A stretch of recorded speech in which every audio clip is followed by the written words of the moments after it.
అందరికీ నమస్తే అండి. ఈరోజు రెసిపీ బెండకాయల పప్పుచారు.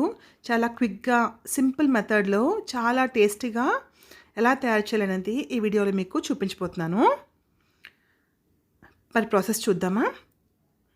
కందిపప్పుని ఈ కప్‌తో తీసుకొని కుక్కర్‌లో వేసుకుంటున్నాను.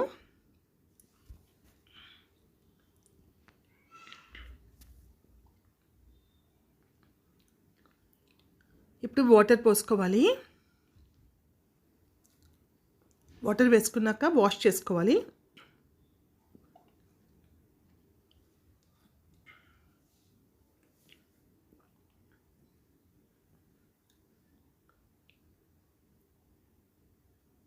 ఇప్పుడు వాటర్ని పడేసి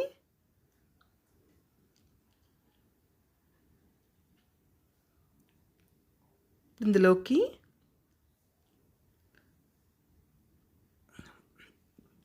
ఇప్పుడు ఇది బాయిల్ చేసుకోవడానికి కందిపప్పు ఎంతవరకు వేసామో దానికి డబల్ వాటర్ అయితే వేసుకోవాలి. అది మునిగేదాకా వేసుకొని కాసింత పసుపు, కొంచెం ఆయిల్ వేసుకోవాలి. ఈ ఆయిల్ వేసుకోవడం వలన పప్పు అనేది మరీ మెత్తని పేస్ట్ అయిపోకుండా చక్కగా ఉడుకుతుందన్నమాట.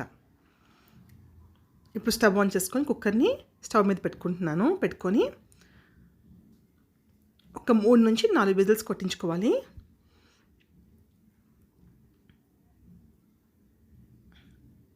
చూడండి, పప్పు చక్కగా బాయిల్ అయిపోయింది.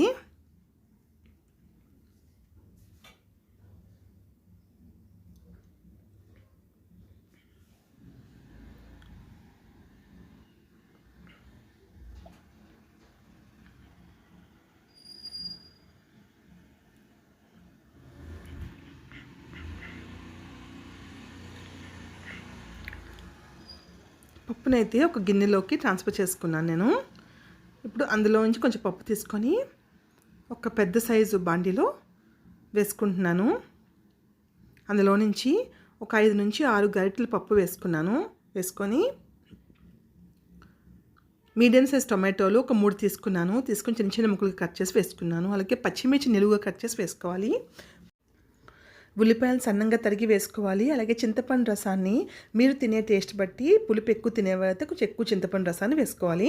ఇప్పుడు కారం వేసుకొని కరివేపాకు వేసుకున్నాను. కరివేపాకుని కొంచెం క్రష్ చేసుకొని వేసుకోవాలి. వేసుకొని బాగా కలుపుకుంటున్నాను.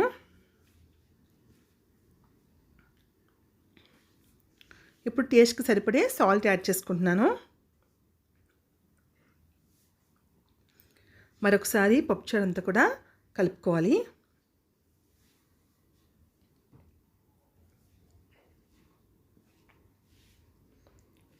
ఇప్పుడు స్టవ్ ఆన్ చేసుకొని ఈ బాండీని స్టవ్ మీద పెట్టుకొని మీడియం ఫ్లేమ్లో దీన్ని మరిగించుకోవాలి.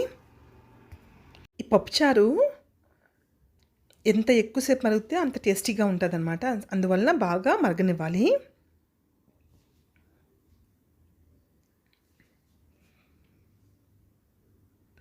ఇప్పుడు చూసారా, మరగడం స్టార్ట్ అయింది పప్పుచారు. ఇందులో పచ్చిమిర్చి ఎక్కువ వేసుకోవడం వల్ల టేస్ట్ అనేది ఇంకా చాలా బాగుంటుంది. అయితే ఇప్పుడు మీడియం సైజులో బెండకాయలను కట్ చేసుకొని వేసుకుంటున్నాను. ఇది బెండకాయలతో చేస్తున్నాం కాబట్టి పప్పుచారు ఎక్కువ బెండకాయల శాతం వేసుకుంటున్నాను. మీరు మిగతా వెజిటబుల్స్ ఏదైనా కూడా వేసుకోవచ్చు. ఈ విధంగా పప్పుచారు మరగడం స్టార్ట్ అయిన తర్వాత బెండకాయ ముక్కల్ని వేసుకోవాలి.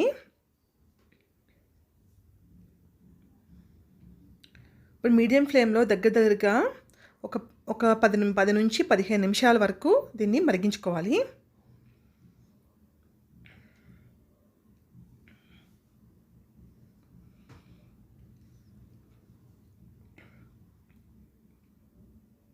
ఇప్పుడు పప్పుచారు మరిగిపోయింది కదా. ఇప్పుడు పోపు కోసము స్టవ్ ఆన్ చేసుకొని బాండీ పెట్టుకొని ఆయిల్ వేస్తున్నాను. చిన్న సైజు బాండీ పెట్టుకొని ఆయిల్ హీట్ అయ్యాక ముందుగా ఆవాలు వేసుకోవాలి. ఆవాలు చిటపట్లాడిన తర్వాత ఒక 1/2 టీ స్పూన్ జీలకర్ర వేసుకొని వెల్లుల్లిపాయలను బాగా దంచి వేసుకోవాలి. అలాగే కరివేపాకు కూడా గుప్పిడి వేసుకోవాలి. ఇవి కాస్త వేగిన తర్వాత ఎండుమిర్చి ఒక 3 నుంచి 4 చీల్చి వేసుకోవాలి. ఇంగువ వేసుకోవాలి. ఇంగువ వేసుకోవడం వలన టేస్ట్ అనేది ఇంకా బాగుంటుంది. సో కంపల్సరీ ఇంగువ అయితే వేసుకోండి. ఇష్టపడలేని వాళ్ళు స్కిప్ చేసేయచ్చు. ఈ పోపు అనేది చక్కగా వేగాలి. ఈ పోపు బట్టి పప్పుచారు టేస్ట్ అనేది ఉంటుందన్నమాట. ఇప్పుడు పప్పుచారులో వేసుకున్నాక ఒకసారి మొత్తాన్ని కలిపిన తర్వాత ఒక నిమిషం పాటు 1 నుంచి 2 నిమిషాల పాటు హై ఫ్లేమ్లో కాసేపు మరగనివ్వాలి. 1 నిమిషం మరిగినా కూడా సరిపోతుంది. కానీ పోపు అంతా కూడా పప్పుచారులో బాగా కలవనివ్వాలన్నమాట. అంతేనండి, ఎంతో టేస్టీ అయిన పప్పుచారు రెడీ అయిపోతుంది. ఈ వేడివేడి పప్పుచారు అన్నంలో వేసుకొని తింటే చాలా చాలా యమ్మీగా ఉంటుంది. తప్పకుండా మీ రెసిపీ ఈ ప్రాసెస్లో ట్రై చేయండి, చాలా చాలా బాగుంటుంది. అయితే మీకు ఈ వీడియో నచ్చిందా? నచ్చితే ప్లీజ్ ఒక లైక్ చేయండి. అలాగే వీడియోని మీ ఫ్యామిలీ అండ్ ఫ్రెండ్స్కి తప్పకుండా షేర్ చేయండి. కొత్తగా ఛానల్ ఎవరైనా చూసే వాళ్ళు ఉంటే ప్లీజ్ ఛానల్ని సబ్స్క్రైబ్ చేసుకోండి. Thank you for watching. Take care.